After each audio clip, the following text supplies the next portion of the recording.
Please have a seat, everyone. Welcome back. This is, of course, the last panel of the conference before we will also have a dinner to look ahead to, but first three excellent papers to come. My name is Péter Marton, and I'll be chairing this panel. And the sequence by which we will have the papers will be slightly changed. And we'll have Leonardo ZANATTA first. He's a PhD student here at Corvinus University, and his paper is on the role of Syrian mercenaries in the current Turkish foreign policy, a view from regional security complex theory. The second paper is going to be by Rongsheng. He is from the London School of Economics and Political Science, and the title of his paper is The Empty Promise Waiting for Materializing British Strategies Towards Poland at the End of the Cold War. And the final paper of this panel will be by John DASHE from the College of the Holy Cross, Worcester, USA. Russia and China in Africa from the Cold War to today, partners or rivals. So three very different topics. We will now also turn our attention to the post-Cold War period and of course the very end of the Cold War period. And so this should be interesting, and without further ado, the floor is yours, Leonardo. Okay, thank you so much. So hello everyone, and thank you for being so patient to attend this very last panel. We will try to be as much as engaging as we can. So as it has already been introduced, my paper will be dealing with a particular aspect of Turkish foreign policy, which has been characterized by increasing assertiveness since the Party on Justice and Development, led by Recep Tayyip Erdogan, took office in 2003. And particularly my paper, which is actually co-authored with another researcher from Bologna University, Marco Alvi, who couldn't be here unfortunately, but I will speak also in behalf of him. I will particularly research and explain how Turkish tribes benefit from surrounding regions, and in particular, my case study will be about the 2020 Nagorno-Karabakh war fought between Armenia and Azerbaijan. And basically, everything will be investigated under the magnifying glass of the regional security complex theory, which I will be introducing in a very few slides. So here we are. So basically, I will suddenly jump to the theoretical framework of this paper. So the regional security complex theory, how it works, how it was elaborated, what does it state, and how is it applied to Turkey, which will be the second part of this presentation, how Turkey is seen from the regional security complex theory and how does it allow us to read the current and the current events that involve Turkey in several geopolitical scenarios. Third part will be how the regional security complex theory itself perceives the South Caucasus, so the South Caucasus as a region in terms of security concepts. And finally, the most practical part, Turkey and the 2020 Nagorno-Karabakh conflict, and basically how, at least under the magnifying glass of this theory, Turkey has managed or is trying to pursue this impasse and inward step in the South Caucasus regional security complex. So the theoretical framework basically developed between the 90s and 2000s. The end of the Cold War led to an increasing attention on regionalism and the importance of region as a tool of security analysis. And what the Copenhagen School, this is how these scholars were named under this kind of mainstream, developed between the 90s and the 2000s. I try to see here with the covers, and I hope that it's pretty visible. It's a bit dark colors. But basically what they developed is this theory called regional security complex theory, which basically claims that political and military threats firstly travel more easily depending on geographic proximity. So regions helps us to understand what kind of security threats and challenges a group of states particularly has. And these security challenges, threats, and particularly influencing relations between states are influenced by these durable patterns of hatred and friendship that actually are being forced by history and being forged by cultural and historic ties between the countries themselves. And finally, another thing which is important to understand and to know is that in their last clarification, the Copenhagen School actually divides the countries themselves into this regional security complex in the ranks of superpower, great powers, regional powers, buffer states, and insulator states. Keep in mind this latest term, insulator state, because this is what I will make you a spoiler, is what will be addressed to indicate the posture of Turkey in foreign policy. So the problem of having a country like Turkey in this classification. Turkey, as you most probably know, by geography occupies a very particular position because it's considered like a bridge between Europe, the Caucasus, the Middle East, and also facing the Eastern Mediterranean, which has been like really under into the spotlight because of recent energy discoveries, has a particular tendency to use and to emphasize its strategic position to try to influence the political and security trends in the surrounding regions. But what the Copenhagen School claims here is that being surrounded, being like a sort of buffer state among different regions, Turkey, despite sharing and despite having lots of common security challenges and threats with all these regions, cannot really take part into the dynamics of any of these regions, because this being insulator state makes it actually a sort of outsider, and it's not being really involved into the security dynamics and into geopolitical orders that is relieving on this state.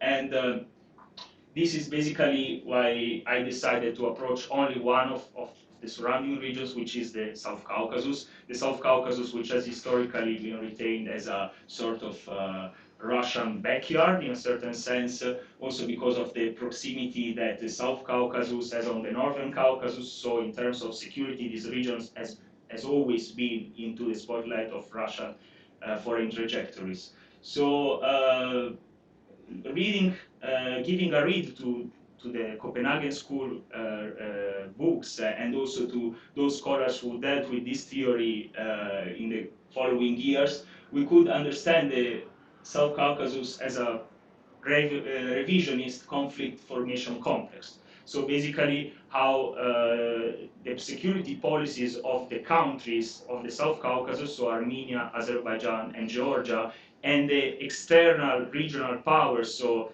Turkey, Russia, and Iran, are basically perceived and entrenching in conflictual terms. And this is also given to the presence of unsolved ethnic conflicts and international conflicts, such as the ones in Georgia, Abkhazia, and South Ossetia, and in the disputed Nagorno-Karabakh region. So these conflictual patterns of hatred and friendship that, for example, are matching Turkey with Azerbaijan, which are relating more Armenia to Russia, are somehow the reasons of this revisionist conflict formation that makes the South Caucasus a peculiar context in regional security complex theory. The impact of Turkey was pretty decisive in the 44 days between Armenia and Azerbaijan was held for the Nagorno-Karabakh region and its surrounding districts in 2020. Turkey didn't just provide decisive support in terms of warfare, drones, intelligence, but it also participated sending foreign fighters from Syria, and I will mention them precisely in the next slides. But the impact of Turkey was very present, and also on a symbolic point of view, the presence of President Erdogan at the victory parade in Baku for celebrating the outcome of this war was particularly under the spotlight, and lots of concerns about Turkey's increasing influence in the region have been discussed, of course. So what the United Nations Human Rights Council reports is that and not only the human rights, not only the Human Rights Council, but also some bipartisan and non-partisan observatories have tracked the presence of Syrian foreign fighters enrolled by Turkey under certain conditions, which you could actually read here. But it's basically about a monthly salary, promises of Turkish citizenship. And what basically these foreign fighters did in the framework of the Nagorno-Karabakh conflict was not only to participate in some of the most decisive battles, but also to protect strategic infrastructures, such as pipelines, military bases, and so on and so forth. Turkey and Azerbaijan, of course, claimed these reports as baseless and as pure propaganda, and as the same Erdogan say, like the corruption of the internal system of United Nations. But actually, the Parliamentary Assembly of the European Council in 2021 analyzed all the materials which were presented about the presence of these foreign fighters, and actually found out that they were true. Most of them, they were reliable, and therefore they were really, the presence of these foreign fighters was certified and confirmed. So how to see that on a, let's say, jurisdictional point of view, is that actually Turkey itself is not a part, or is not part and is not member of any of the official documentation and official legislation on recruitment of mercenaries. But Azerbaijan is. And according to both 1949 Geneva protocols, which you can see here, but also under the Convention on Recruitment of Mercenaries of '89, Azerbaijan and Turkey should be sanctioned in a certain extent. But this is not the main point I want to tackle, is that in a certain sense, and I will try to get to some conclusions, is that the employment of private military contractors, which is very widely visible in different warfare scenarios, is something that permits Ankara to get a major influence and to give some gains on the ground without really pretending to be involved officially. And this was interpreted not only as a signal of increasing assertiveness of Turkey in its surrounding regions, but also as a part of proxy wars that Russia and Turkey have been conducting all over the different regions, such as the Middle East, North Africa, and lately the South Caucasus. But the regional security complex theory perspective, as you can see here, is that the deployment shows the ability of Turkey to bring out security threats from a regional complex to another. In this case, these people were enrolled in Syria, where Turkey is also highly vivid, and they were brought to another security complex. So Turkey, doing this, is trying to challenge the theory of a regional security complex. And this is totally matching, and these are my concluding remarks, with the 2009 Ahmet Davutoglu's book, Strategic Depth, that was actually pushing Turkey and Ankara to embrace its geopolitical future, trying to give a sort of regionalism to all the different and surrounding areas where it could be involved. And let's not forget that that Turkey, like, has been also delivering this message, also claimed as neo-Ottomanism, but it's simply, if we look at strategic point of view, the way through which all these security threats from different neighboring regions are being put all together, and this Nagorno-Karabakh case, in my opinion, in my humble opinion, is really the perfect example of that. So thank you for your attention, and yes.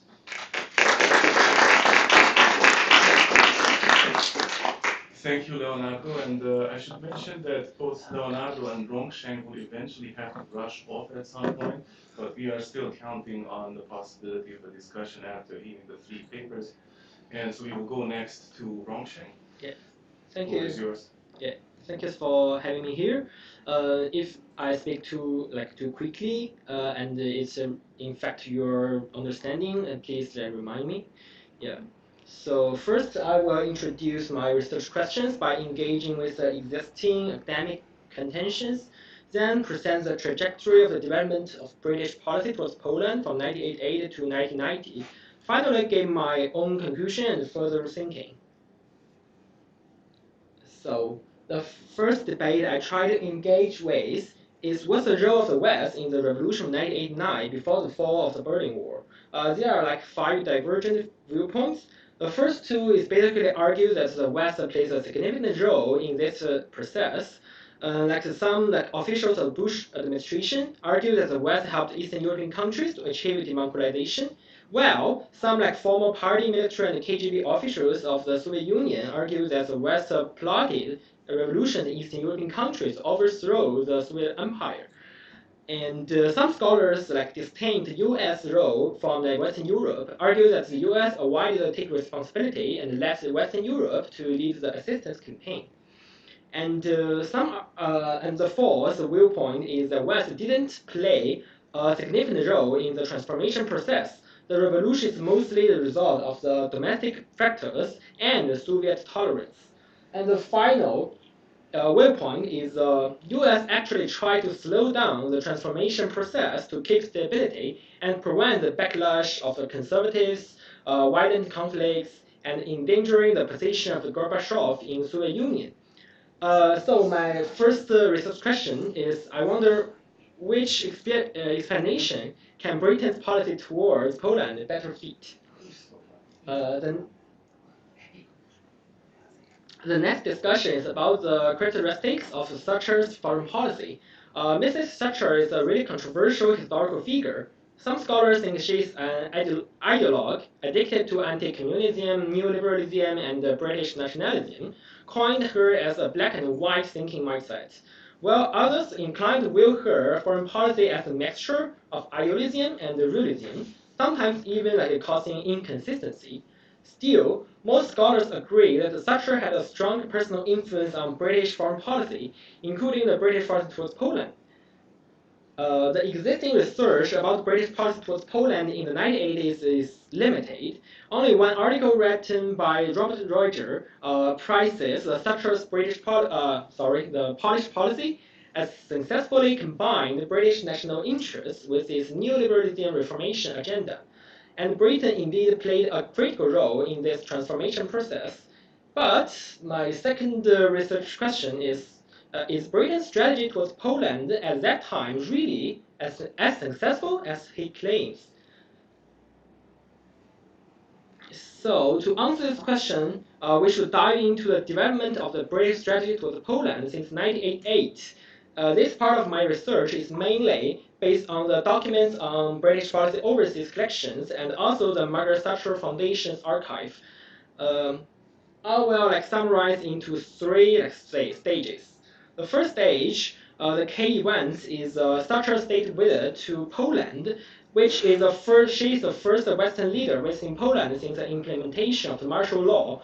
And this visit shaped the basic course of British policy towards Poland in the following year.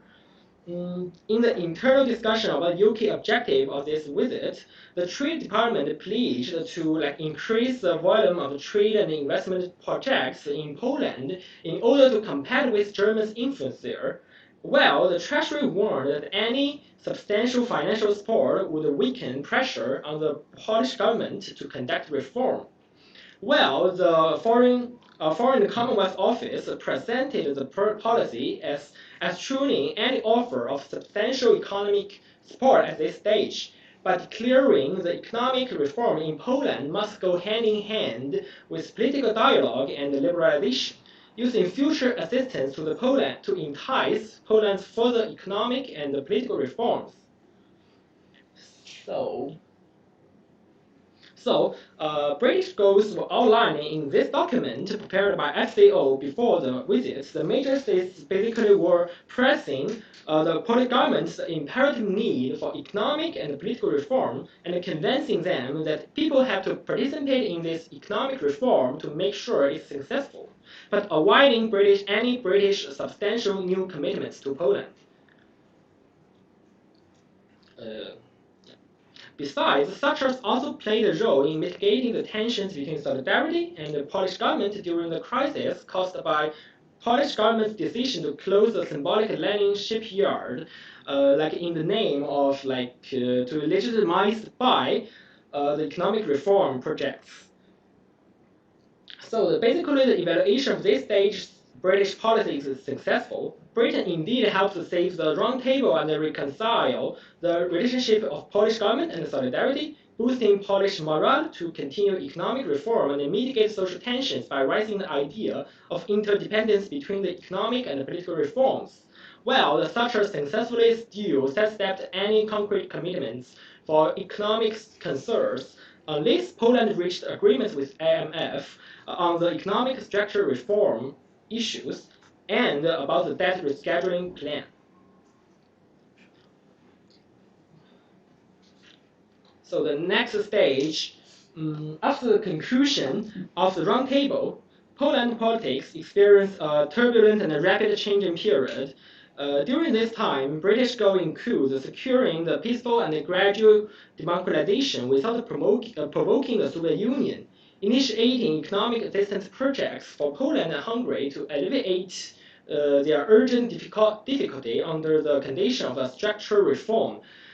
Britain means to take Poland and Hungary as examples to encourage other Eastern European countries to move in the same direction.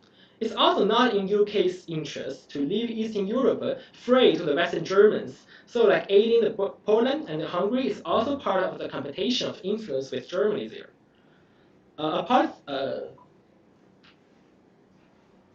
policy planning paper in March 1989 outlined the British strategy towards Poland there.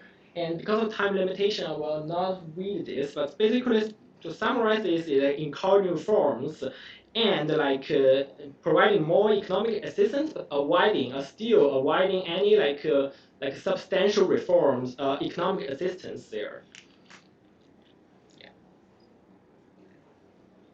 Yeah.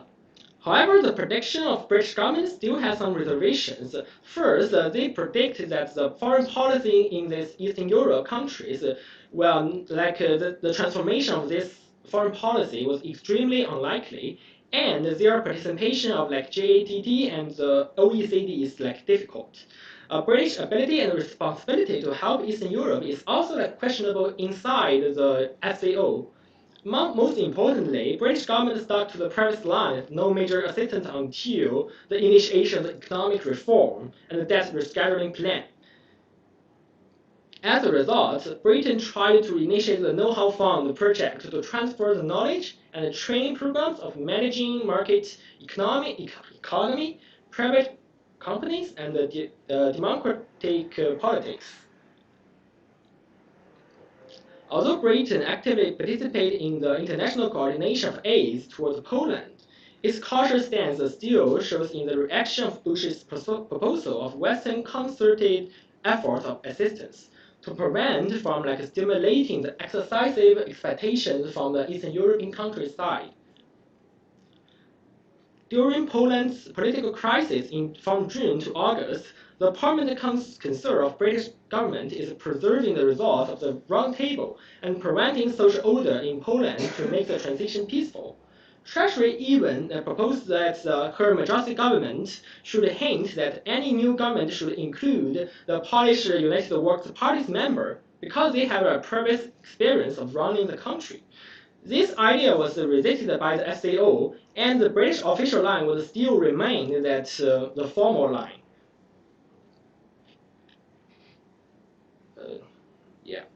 During this stage, British policy pursues mixed results. Despite its high-profile public performance and practical know-how fund projects, British assistance towards Poland was far less than Poles anticipated. The concerns of social unrest, the potential backlashes from the conservatives, and the Soviet opposition lead Britain to urge both sides to keep calm. The unexpected dramatic speed of Poland's political transition, combined with the overly prudence in the decision-making process of it, based on the gloomy prediction of Poland's economy, especially in its treasury, hindered the UK's flexible and timely response.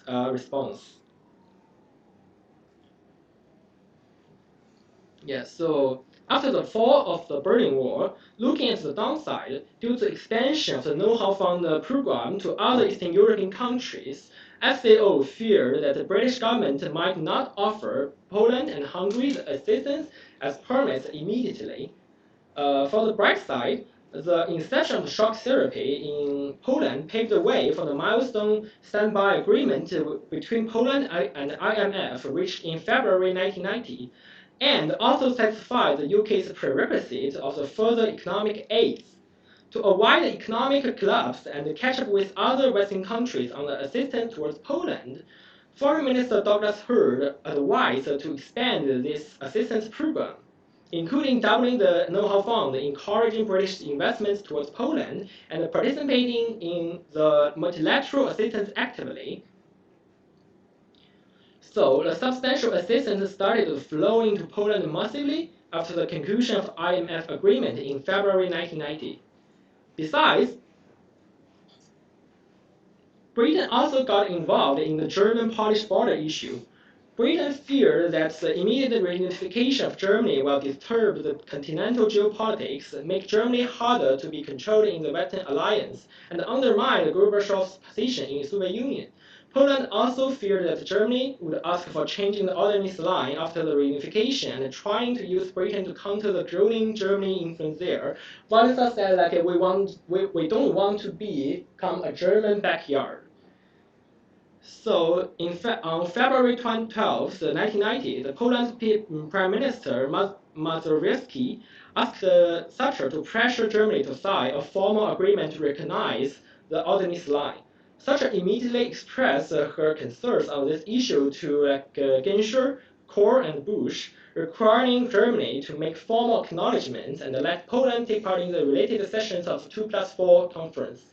Thatcher even claimed that she has heard that Kohl would not acknowledge the Ordnance line in an interview with a German newspaper, causing great trouble on Anglo-Germany relationship. So that drives us into my conclusion. So my major conclusion, the first conclusion is the major thesis of British strategy in Poland was to accelerate the transformation process by economic insights and political pressures, but avoiding making any commitment of substantial economic assistance without Poland's structural economic reform. The transformation process should also keep stability, avoiding social unrest, and undermining the position of Gorbachev in the Soviet Union. In other words, it's like preventing the transition in Eastern Europe from going too fast. Second, Britain only played a marginal role in Poland's democratization process. The contradictions between socialism, neoliberalism, reformation agenda, and some realistic concerns like the limited resource Britain has, the geopolitical balance, and Poland's gloomy economic prospects made British actual assistance to Poland sluggish and limited. Compared with British support, the domestic dynamics of Poland and the Soviet acquiescence of this transition appear to be more important to achieve this unprecedented transformation. And Britain failed to compare with German and American growing influence in Eastern Europe as well. So it similarly consists with the general roles the West played in the revolution of 1989 in Eastern Europe. It's not decisive, a little bit helpful, and sometimes even inhibitive. Still, there's many questions and gaps arising from this preliminary research, including the specific process of Western cooperation on their assistance towards Eastern European countries, and the change of British policy towards Poland after the fall of the Berlin Wall, as well as the Polish reception to British assistance, which requires a wider range of archive research. So thanks for your attention. Thank you.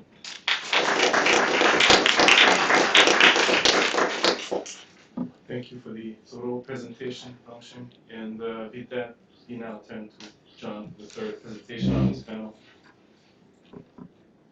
All right, well, thank you for the introduction, and thank you to the organizers for the invitation to present today. I'll be talking about Chinese and Russian competition in Africa and comparing the Cold War to what we see in the present day. And so we've all obviously heard about China's kind of rapid expansion in Africa in recent years, in their use of grants and loans to provide or to oversee and kind of fund the construction of large-scale, mostly infrastructure projects on the continent. So the next slide, please. And as we'll see here, I won't go into these in detail, but we see, if you can see the images, a new Parliament building in Zimbabwe. That's the African Union headquarters. Here behind me is the first Chinese military base in Africa in Djibouti, which was inaugurated just a few years ago. And that's a new hydroelectric power plant in Nigeria. So all of these projects are just a few of what China has done in recent years, and they're all projects that kind of cost in the hundreds of millions or billions of dollars. In the next slide, please. Kind of equally remarkable to the scale of the types of projects they're taking on is the growth of Chinese FDI in Africa. As we can see here, foreign direct investment in Africa between 2003 and 2020 grew over 100-fold, and today totals over 43 billion US dollars. Next slide, please. And so while China's links to the continent are by now well known, less widely discussed are the growing African ties of another power, Russia, and we see President Vladimir Putin here at the 2019 Russia-Africa Summit. Unlike China, Russia, and unlike the US and the EU, Russia isn't approaching its engagement with Africa via the typical strategies of trade and economic investment in foreign aid. Instead, they're using sort of an array of unconventional tactics, including mercenaries, arms for mineral deals, election interference, and the like, in the pursuit both of profits and geopolitical influence. And so, next slide, please. So now that we've set the stage kind of the present, let's go back a few decades because, of course, Russian and Chinese involvement in Africa isn't a new phenomenon. During the Cold War, both the USSR and China gave significant attention to the African continent as they sought to counteract the influence of the United States in the West through shared anti-capitalist and anti-imperialist messaging. And during this period, we saw that while the US supported regimes that it saw as kind of anti-communist or pro-Western, such as, for example, Zaire in apartheid South Africa.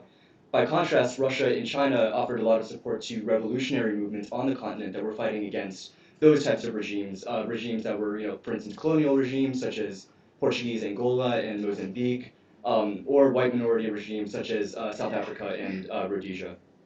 And next slide, please. Thank you. However, by the 1960s, the USSR and China were also competing against each other and became locked in somewhat of a bitter struggle in Africa and the rest of the world. And this was as a result of the Sino-Soviet split, which saw the two nations, of course, sort of devolve into a struggle over who would be seen as the world's leading communist power. And in Africa, this manifested itself with Beijing trying to seek influence with African governments by painting Russia as having sort of abandoned the kind of revolutionary communist mission after the death of Joseph Stalin and the de-Stalinization efforts that followed. And the Chinese approach, I think as we see here on this slide, you can see some of these propaganda images from the 60s, kind of emphasizing that China had a lot more to offer Africa and was a better suited partner for the continent, by arguing that Moscow had evolved into a neo-imperialist power, little different from Western countries, and sort of was charged with, by China with ignoring the autonomy of small countries and weaponizing economic aid to gain leverage. And these charges had some truth to them.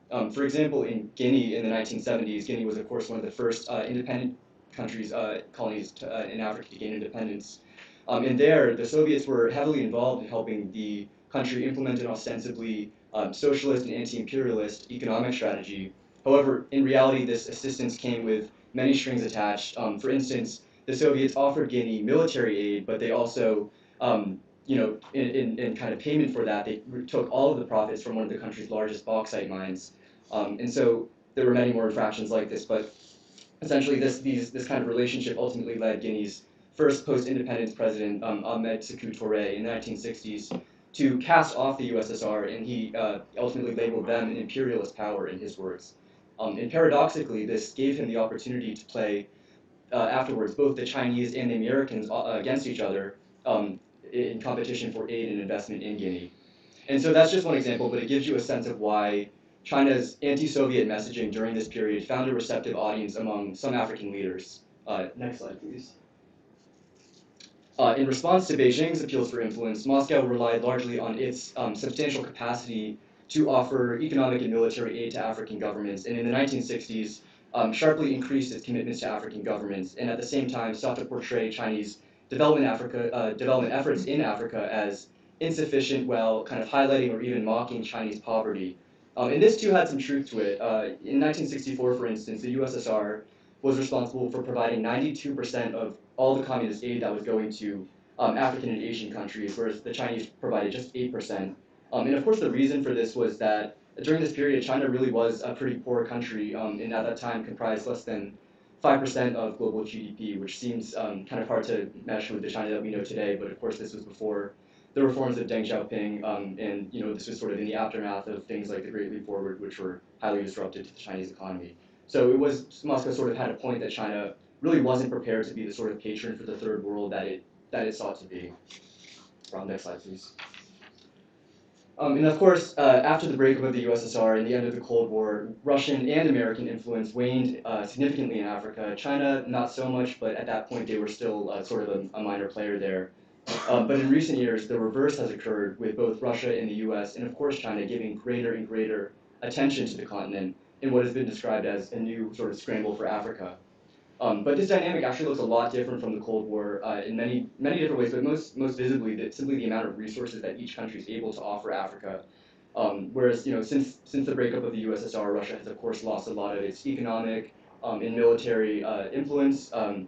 And by contrast, since the 1990s, China's economy has grown leaps and bounds. And so today we see pretty much a complete role reversal compared to the Cold War, where today Russia, or rather China, is the major power in Africa that Russia once was, whereas Russia today is sort of the more minor power that China once was in that period. Next slide, please. And so here some stats just to give you a sense of both the scale of Chinese investment in Africa and kind of the rapidity with which their relationship has grown. Between 2004 and 2016, Chinese FDI in Africa rose at an average rate of 18% each year, and today Chinese African trade exceeds 200 billion per year. So we're talking about a huge amount of investment in trade. And in contrast to Western countries, which often tie trade to or tie aid and trade to investments and conditions related to human rights, for instance, this approach obviously is perceived by many African leaders as kind of paternalistic. By contrast, Chinese money is often perceived as coming with no strings attached. And of course, in recent years, some of this luster has sort of worn off, with concerns emerging regarding debt trap diplomacy and the shoddy quality of some Chinese projects. Nonetheless, for many African leaders, though, China still holds great appeal. As former president of Botswana, Festus Mogai, put it, and he's seen pictured here, he said, "I find that the Chinese treat us as equals, the West treats us as former subjects." Next slide, please.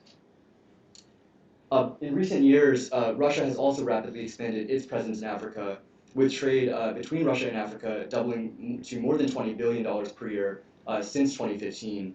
This, of course, is only roughly a tenth of the Chinese total. But Russia's approach diverges from China's in that it's much less focused on trade and kind of much more security focused. And Russia is now Africa's largest arms supplier, with only it supplies 30% of the continent's arms, with China, by contrast, only supplying about 20%. And though its influence is certainly a far cry from its position during the Cold War, Russia has notably tapped into a lot of Soviet-era connections with African liberation movements on the continent, many of which still exist today in sort of the form of ruling parties. In countries like Angola and Mozambique and Zimbabwe, for instance, there's been virtually no political change since the end of the Cold War, and so that's why this sort of umbilical cord that connected the countries during that period remains in existence today. And Russia's sort of pursuit in Africa of great power status has in many ways paid off. And we saw evidence of this most notably in March when the UN General Assembly voted on a resolution calling for Russian troops to withdraw from Ukraine, which only 28 African countries voted in favor of, which is roughly half, with the remainder siding with Russia on that vote, either by voting against it or just by abstaining or being absent from the vote. And Russia's success, like China, in strengthening ties with African governments, reflects a willingness sort of to do business with African leaders on equal terms and without the conditions often associated with Western aid and investment. But beyond this shared mentality of sort of no strings attached, the two countries have taken very different approaches towards Africa in the present, at least on the surface. Next slide, please. China's strategy has been primarily economic, with an emphasis, like I said, on trade and infrastructure projects. And with so much invested in Africa, China values stability among its African partners, and in recent years has sort of sought to take on the role of a responsible player on the continent. And these efforts have included, in 2015, for instance, pledging $100 million in military assistance to AU peacekeeping missions. And for example, when a civil war broke out in 2014 in South Sudan, a country where Chinese oil companies dominate the local petroleum industry, Beijing notably took on the role of a mediator, and as the Chinese ambassador to the country at the time told Reuters, "We have huge interest in South Sudan, so we have to make a greater effort to persuade the two sides to stop fighting and agree to a ceasefire." And you can see there a Chinese peacekeeper in South Sudan. Next slide, please. By contrast, Russia sort of sees Africa less as a kind of place for long-term investments and more as a sort of theater for its geostrategic strategy. So Russia has taken, like I said, a sort of asymmetric approach, focusing a lot on arms deals and the use of mercenaries. And while much of the media coverage, at least in the West, has emphasized the destabilizing effects of this approach, and this is certainly true, something that I found in my research is that what's really distinct about Russia's strategy in Africa is its focus on propping up unpopular or embattled authoritarian allies on the continent, sort of offering them security in exchange for access to mineral resources that those leaders control. And so in a way, in kind of a peculiar way, Russia's strategy also values stability, but obviously in a more narrow and more explicitly anti-democratic sense compared to China. And a great example of this is Russia's activities in the Central African Republic, where Russia signed a military agreement with the CAR government in 2018 to help prop up the government of President Touadéra. And under the terms of this agreement, Moscow provided military aid and advisors to the government, and it also sent in the Wagner Group, a Russian private military company, to staff the private security detail of President Touadéra. And I'm not sure if you can see in the image, but there are some Wagner groups at a high level meeting in the Central African capital last year, actually. Wagner's arrival in the CAR has obviously been very controversial and sort of characterized by a lot of human rights abuses and things like that, but it's also been very lucrative for the company, with a lot of diamond and mineral contracts being awarded to companies linked to individuals who are associated with Wagner there. And so we see this sort of paradoxical nature again, where Russia is both a destabilizing force in its strategy in Africa, in sort of pursuing access to mineral resources at all costs, but at the same time aims at this sort of narrow stability, providing security to authoritarian regimes there. And of course, these distinctions between Russia and China are completely perfect. While Russia has of course been cascaded as sort of raping and pillaging Africa, but something that's kind of I think ignored or underplayed at least is the fact that China also uses mercenaries to a great degree on the continent, and actually employs over 4 million private security employees across the world, and many of these are in Africa, protecting its economic interests. And it's actually kind of uncanny, how similar many of the same points of tension that characterize Sino-Russian competition in the Cold War are reappearing today. Criticisms around sort of debt trapping and ungenerous contracts and poor quality projects, the things that were lobbed against the Soviet Union in the Cold War period, today you're hearing kind of directed against China by Africans, in some circles at least. Next slide, please. For example, in 2011, the next slide, sorry. In 2011, Michael Sata, who you see pictured here, was elected president of Zambia through a campaign that warned against what he called Chinese profiteers, helping him defeat a pro-Chinese incumbent president. So for African leaders who are growing skeptical about China's intentions on the continent, Russia represents an appealing option to turn to for economic, aid, and security partnerships. And a reason for this, an important reason for this, is that for African countries, there are often few alternatives. Because while the West often provides a lot of aid to African countries, they're famously very careful about investing in industries in Africa that they see as risky. And so Russia may represent, for African leaders, kind of the only alternative partner for people that have, for African leaders in countries that are maybe souring on China. And so, returning to my central research question, next slide please. To what extent are China and Russia likely to end up as partners or rivals in the African context? And this is important to ask because obviously right now Sino-Russian relations have arguably never been warmer, driven by a shared antipathy towards Western global leadership in a moment of opportunity to kind of capitalize on that interest. However, these shared anti-Western grievances are unlikely to be sufficient in sustaining this Sino-Russian friendship that Vladimir Putin and Xi Jinping famously declared at the Beijing Winter Olympics recently. And the reason for this is that the two powers, well, there's two reasons. First, that the two powers are both really aggressively pursuing access to Africa's oil and mineral resources, particularly rare earth metals like cobalt, copper, and lithium. And while Russia's presence in Africa has until recently been kind of smaller to the extent that it hasn't really raised alarm bells with China, we're kind of seeing that change already with instances of competition between Russia and China emerging in an African context, obviously to the benefit of individual African actors, but of course at the expense of both China's and Russia's bottom lines. And two examples of that I'll give quickly. For instance, in Guinea, we saw a competition between Chinese and Russian mining companies over the bauxite reserves in that country, which allowed the Guinean government to gain a more favorable contract with its Chinese partners by playing the Russia card during negotiations. Another interesting example, just last year, Ethiopia also took advantage of Chinese and Russian competition when awarding the country's first telecommunications contracts. And so the question now is really how will this relationship proceed in the future and what it will ultimately look like? And this will depend on a few important factors. First, how successful is the kind of anti-Western shared messaging that we're seeing from both countries going to be in the long term? Will we see a new coalition emerge, for instance, among developing countries who are buying into this vision of an anti-Western multipolar international order? Second, political developments in African nations themselves will be really critical. Elections and regime changes, as I kind of talked about with the example of Michael Sata, can be really can have a really enormous effect on the stances of individual African governments towards China and Russia.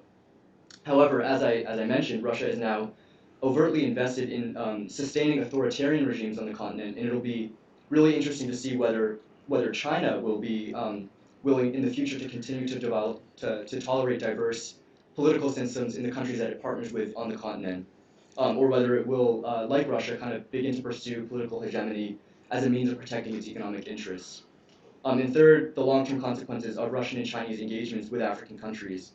Will they prove to be fundamentally different from the sometimes exploitative and arguably neo-imperialist relationships between Western powers and Africa? And what will Russian and Chinese client states look like in the future? This is particularly important to ask about China's strategy in Africa, given just their high level of relations and investment in African countries. Will we see them sort of cultivate greater indebtedness and independency, or will this strategy, will China's strategy be truly sort of anti-imperialist and allow for African autonomy? And given how relatively recently, as some of those stats you saw kind of showed you, how recently both countries have expanded their ties with Africa, this isn't entirely clear, but what's already apparent is that at the very least, Sino-Russian competition does at least offer potential benefits to African governments themselves who historically have been not only neglected by international investment, but also beholden to economically and politically to the whims of external powers. So whether Chinese and Russian strategies will ultimately produce greater African agency or simply retrench African dependency remains to be fully seen. Thank you very much. I hope I wasn't speaking too fast. Thank you for listening to me.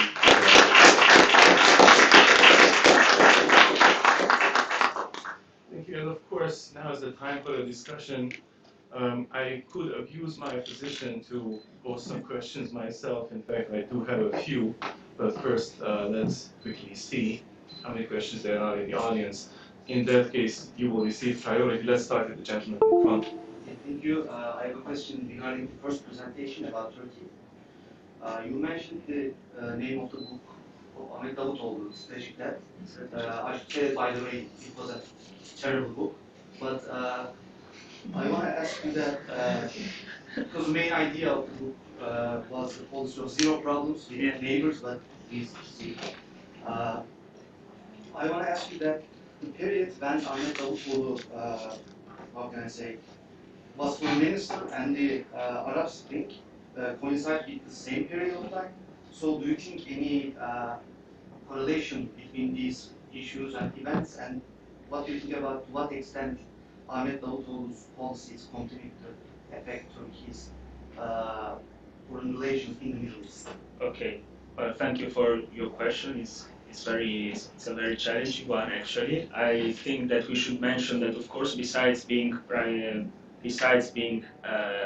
like in the government itself, he was also like political advisor of Erdogan. So he really managed to have huge influence in the policies of parties of justice and development. So what I think is that you really claim, you really center with that formula. So zero problems is basically because at that time Turkey had not really still a well-concepted plan for the surrounding regions, because at that time a lot of other events and lot of other scenarios were involving, especially Russia, especially the Western powers, and Turkey still was not really into the position of opposing or having its own strategy. And let's also remember that from 2005, Turkey was more close to the, if we use the theory of regional security complex, to the EU security complex and to the European security complex, in order to get more approach than getting membership from the European Union. So I think that's the reason why you have that formula, but then you saw the opposite, like with the past of years. And we will go from the front towards the back there, please. Sure, my question was for Richard. So whenever I think about, British-Polish relations, I think about contemporary anti-Polish sentiment in the UK. And I wonder if you think there's any connection between the kind of tone of development politics that you're getting in like the late communist period in Poland. It's sort of like paternalistic kind of sensation, and not looking down upon Poland, and if that has any impact on how Polish immigrants are viewed within British society today. Please clarify like the links between the anti-immigration sentiments now in Britain and the back to the Cold War area the British policy was Poland. Right, basically that you sort of treat them as a sort of test subject for how you implement the policy or the regime types that you're looking for, and that sort of makes you look down upon your fellow countries as less capable. Yeah, I think the extent is not really so serious to dehumanize the Polish people, but it's I think it's partly because the British doesn't really recognize Eastern Europe as its a legitimate sphere of influence, because maybe the Britain more thinks Eastern Europe or Central Europe is the sphere of influence of Germany and Russia. So the Britain always want to keep the balance of power within the continent, it want to maybe exert more influence in Eastern Europe, but it knows because of the historical economic links and many reasons, it doesn't necessarily always achieve its strategic goals. And it knows it doesn't really have much resources to contribute to this strategic competitions with Russia or Germany. So based on the immigration, I think of course the Thatcher's the nationalism is of course anti-immigration sentiments is a part of that. And indeed I read some documents about how the Thatcher's government really sluggish to permit more lenient regulations for the Polish visa applicants. So indeed, I think anti-immigrant this sentiment is a part of the Thatcher's policy towards Poland. Yeah. Thank you. Then in the back. A very short one for Leonardo. So I wanted to ask, since you mentioned Syrian mercenaries, have you had any chance of studying or reading something on the war in Ukraine right now? Can you tell us something about that? Yeah, absolutely. We should clarify that they are actually Syrians from totally different factions, because when we're talking about the Karabakh case, of course, we're talking about Syrian mercenaries which were recruited into the sides of the Free Syrian Army, which was actually in the part which is now under Turkish influence, while instead the mercenaries, they have been called volunteers actually, but actually the Syrians who are being deployed especially during the first phase of the Ukrainian invasion of Russia, which have been deployed to substitute the Russian casualties around Kiev, and are actually from the more pro-Assad battalions, so they are totally from different factions. That's if your question was about that. And this time in the very back of the. I have a comment for Richard also. I really enjoyed your presentation, and I just wanted to express my opinion that I think it could be fruitful to locate your research topic within a longer history of economic relations between Britain and Poland. In the early 1970s, we can identify a high degree of British capital investment in Poland, which was used to finance Péter's economic program. And also, like, the events of the early 1980s don't really discourage an economic relationship, right, between the two countries. And incidentally, during this miners' strike, which I mentioned earlier, whilst British coal miners were striking, Polish exports of coal to Britain increased threefold. And so it's clear that, like, the Thatcherite administration is willing to economically collaborate with Poland. And I remember that you said that in the late 1980s, this economic assistance of Britain was kind of premised on a commitment to political dialogue in Poland.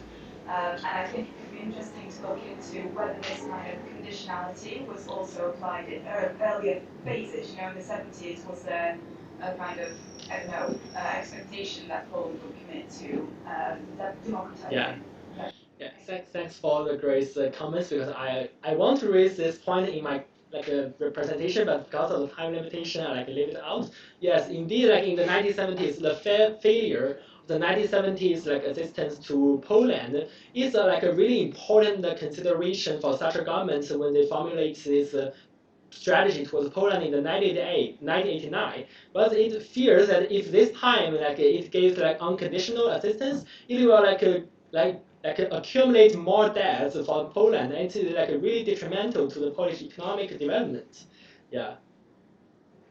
There, in the back, in the middle. I just have a comment for John. I think you have a really great presentation and a really good foundation for research, and I'm assuming you'll probably continue researching this topic because it's obviously very relevant today.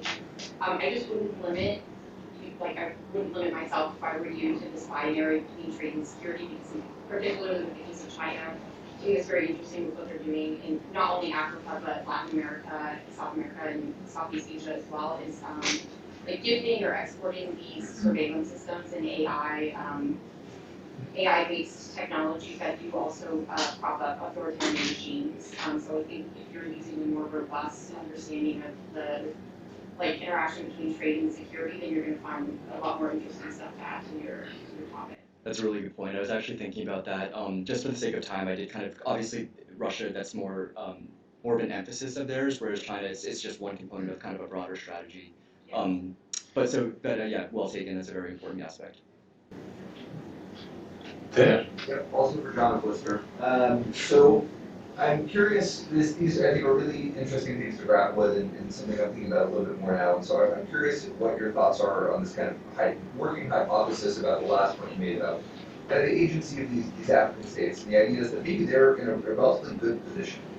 Because I think you appropriately focused on Russia and China in your presentation, but they also have the West as exit options, right? And so they're in this scenario where, at least from the Western depiction, either it's no strings attached, that's why they love the Russians and Chinese, they can get away with anything and there's no problem, or some of the same analysts vacillate between this net trap diplomacy and that they're getting so much leverage, this is a huge concern. And it seems like if it's true that it's no strings attached, that's great from their perspective, and it's also great from the US perspective in a way, from a certain dimension, because it means that China and Russia don't have a lot of leverage to do things, nebulous things that somehow are vital threats to US national security. But if they do go down the debt trap diplomacy route, because of this kind of nascent recurring or kind of presumption of great power competition, the West is going to be an eager supplier of alternative investments to Africa. And increasingly, Africa is wealthy enough where there may be intracontinental investments in a way that may not have been viable 8 years ago, which is much wealthier. So what do you think about kind of the position of African states in playing basically the great powers off each other in a way they may not have been able to before? There's a lot of things I would say to that. I think just a few things to touch on. I think first of all, continental trade is a really important component for sort of developing African autonomy. We saw the African Continental Free Trade Agreement signed, I think, just a couple of years ago. So there's definitely signs in that direction. I think in terms of kind of what alternatives to Russia in China, like the West being an alternative to them. It's a question of are there alternative options available for all the same things? For instance, for investment, like I mentioned in my talk, and there's more I could have said about that. But there's for African countries who are looking for investors in certain industries, Western companies are not always willing to go there. So there's limited options. It's also a question of who are these alternatives good for? I think like for African leaders, they have a lot of options for getting military aid, but that's not necessarily always serving the popular interest. So I think it's those are definitely a lot of good issues that I would definitely do more research for if I was continuing this project. Do we have any more questions or comments? Please. For the first presentation, do you think that is there any other security conflicts which are triggered by regional security conflicts? You're talking about Turkey, sorry? Like the possible... Yes, in Turkish case, because it sounds a bit action. I mean, it's like Turkey only focusing on this regional issue in that time period and ignoring other. Yes, absolutely. I think what I was mentioning, for example, before, the Eastern Mediterranean area, this is, in my opinion, a sort of, and there are also scholars who dealt with the regional security complex theory, like we are dealing still with that are actually claiming the formation and establishment of this Eastern Mediterranean complex, having Greece, Cyprus, which is highly contested for the reason we know, Turkey, Israel, and Egypt. So there are also historical and cultural ties of amity and enmity. So there are actually countries which would aspire to be great and regional powers that would like to project their influence and their securitization policies. So I think that this could be one. And of course, if we really try to understand that Turkey has got out of this insulator role, then also the Middle East could be like a security complex that it somehow as the realm of Turkey's like aspirational parts. And another thing, because the Copenhagen School talks also about not only regional powers but also great powers, and the great powers are those who are able to somehow to project their foreign and their strategy goals, like also all over all the regions. So like he was mentioning about Russia, China, but also Turkey, for example, in the Horn of Africa or on the Kashmir issue actually has been very active, and it actually also with after the Taliban outbreak of Afghanistan, actually Turkey was really involved and in the negotiation tables and in securitization policies. So there could also be a way through which Turkey challenges this theory. And I think there was one last question. This is going to be the last one. Please go ahead. Just very quickly for John, how about Cuba? Because it doesn't really seem to fit there. No, I mean, we could take it as a Soviet proxy, but it was much more than that, no? I mean, in the Cold War, sending troops, sending doctors. How do you play that in the dispute between the two communist powers? That's a really good question. I mean, I think it's obviously probably oversimplistic to say that it was just, the Soviet Union and China. That's just what I chose to focus on, kind of as these two major, or the U.S. in the Cold War as these two major players. Obviously, there were, for example, European and the powers operating kind of on the same side as the U.S. For instance, the Belgians and the Americans obviously kind of orchestrated the assassination of Patrice Lumumba, for instance. So there were definitely minor players kind of operating on the sides. I think they would definitely fit into kind of aligned with the same sort of interests and strategy in Africa. Obviously, Russians and Cubans, for instance, were both heavily involved in, for instance, in the Angolan liberation movement. So I would say that obviously, not to neglect the role of these minor players as well, but certainly I think they were sort of aligned on the same sort of plane during that period. And with that, I would like to thank our three presenters for the excellent presentations. This was a last panel that was well worth it. And I think we haven't exhausted all the subjects that are on the agenda of this conference, but we've exhausted the time, as is customary to say. So we need to go on, and I think Professor Békés will have a few words to say in this regard. Yes.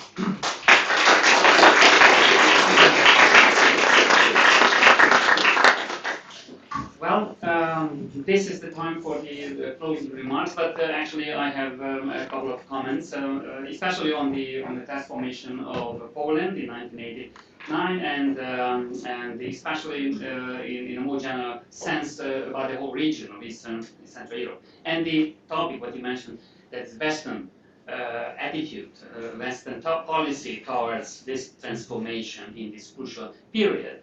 And your presentation was very nice and very good in the sense that you balanced very well between the two main elements of a motivation on the Western side. You were talking about the British, but it was more or less a general attitude.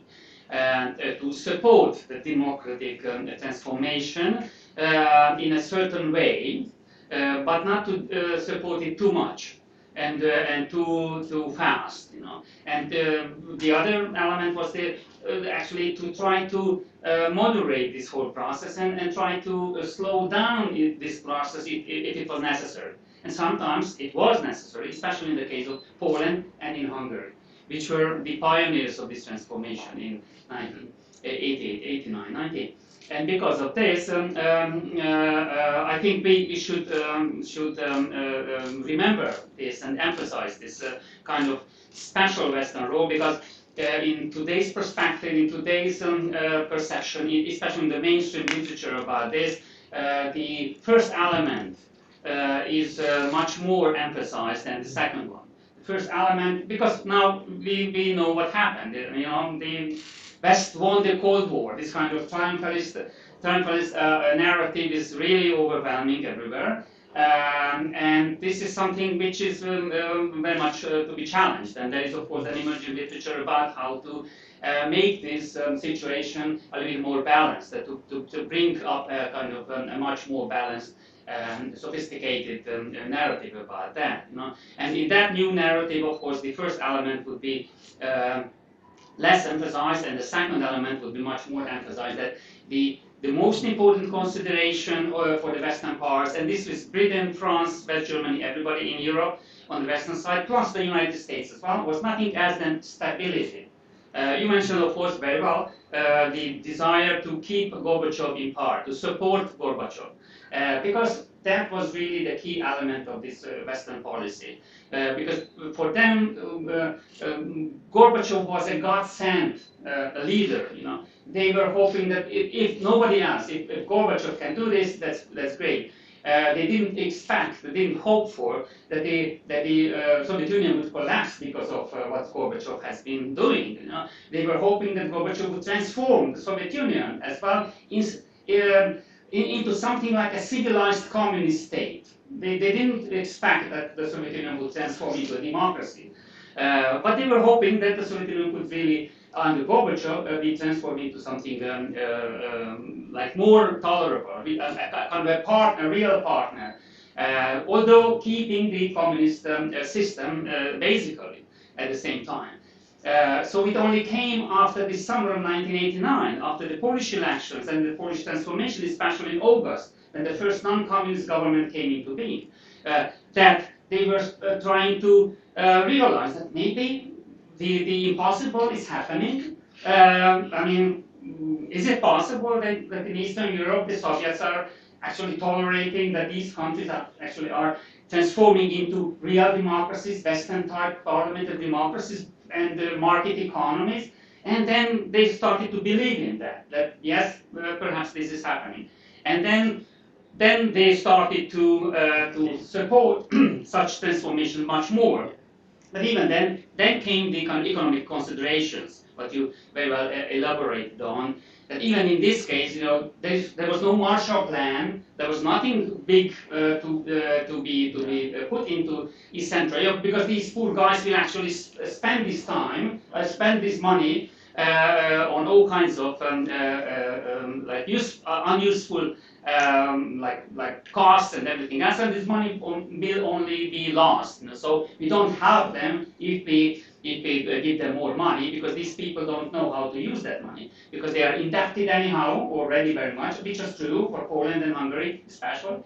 So this kind of consideration became a very important element in 1989, in the second half of 1989. But this is not really the big news. The big news is that there was a huge difference between the attitude of the Western governments about the transformation of these countries internally, in their political systems, in their economic systems, as we just mentioned, and the external factors, that is the international situation, international commitments, the alliance policy of these countries. And what we find today, and actually not only today, because I have suggested this 20 years ago, which I'm just about to tell, and now it's becoming a kind of new narrative about this transformation. More and more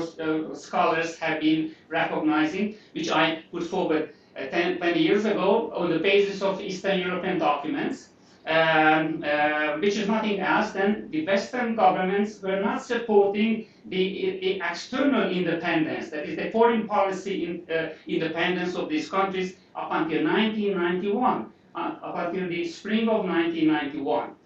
They were supporting from the middle of 1989 the internal transformation. It's not wholeheartedly, but more or less, quite dynamically after that time. But they absolutely did not support the external freedom, sovereignty, and liberty, secession of these countries from the Soviet bloc. And this is something really new, because if you look up any mainstream narrative written in the West, you will find exactly the opposite. Based on what?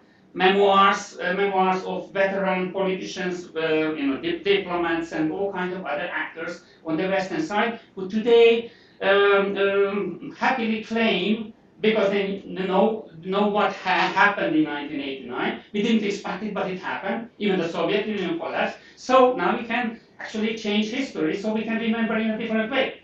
And they put this kind of different thinking into their narratives, in their memoirs and other narratives which they publish, which is nothing else than from my childhood, from the kindergarten, I wanted nothing else than the total freedom of the Soviet bloc countries. And look what happened. Now, here we are, we did it, right? Okay? Are they free? Yes. Is the Soviet Union gone? Yes. Are they independent countries? Yes, they are. Okay, so this is all what we did for these poor guys over the Iron Curtain on the other side. So, and what we find from the documents, and not from the Western documents, because the Western documents are more or less unavailable, even today. But the Eastern documents are available since several decades, from the mid-1990s.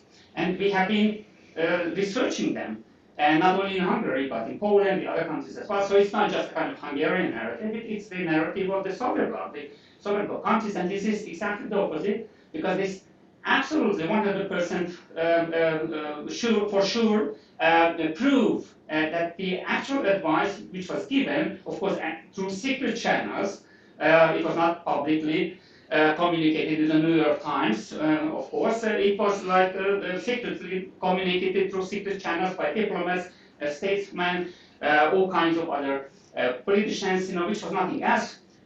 You have to stay in the Soviet bloc. Not only in the Soviet bloc, you have to stay in the Warsaw Pact, because the Warsaw Pact is the cornerstone of European security, together with NATO.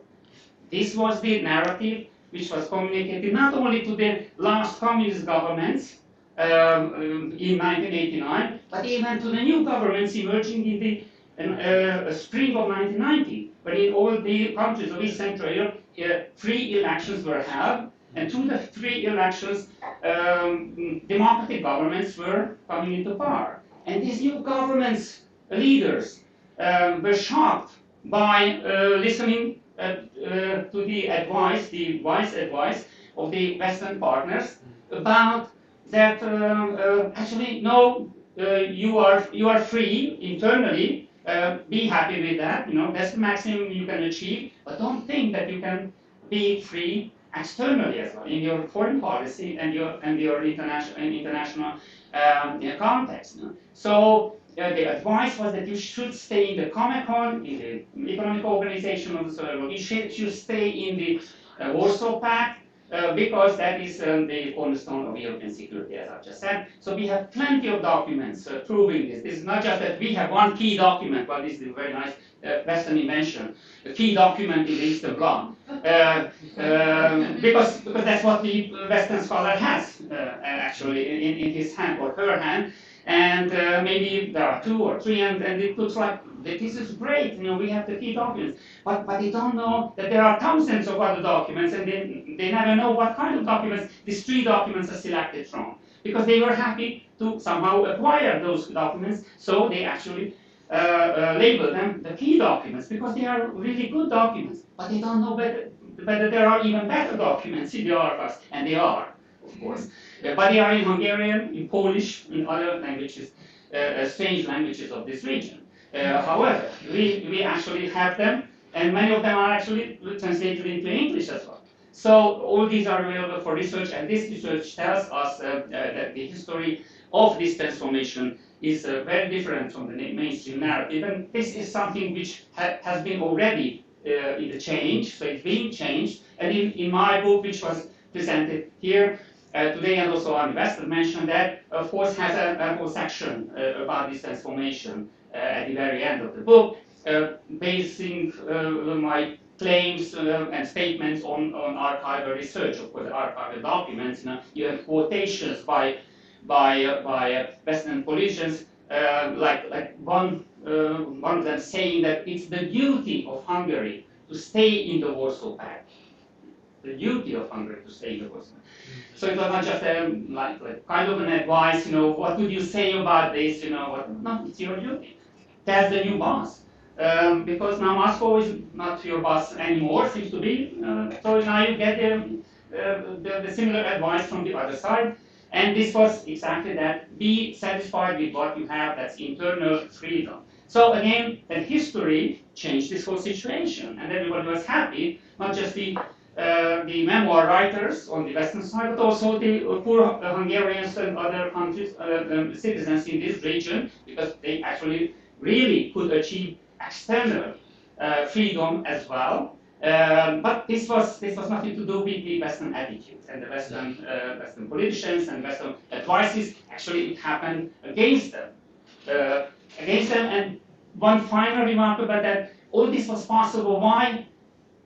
Believe it or not, it's very distressing and also disappointing to say it was not because of what the people or the peoples or the societies of East Central did or did not.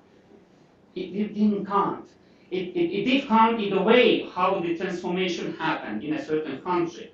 But whether this crucial historical transformation could happen or not, it did not depend on the local conditions. It depended on the state of the Soviet Union. And the Soviet Union was in a state of collapse since the middle of 1988. Nobody knew it, only Gorbachev and Royce.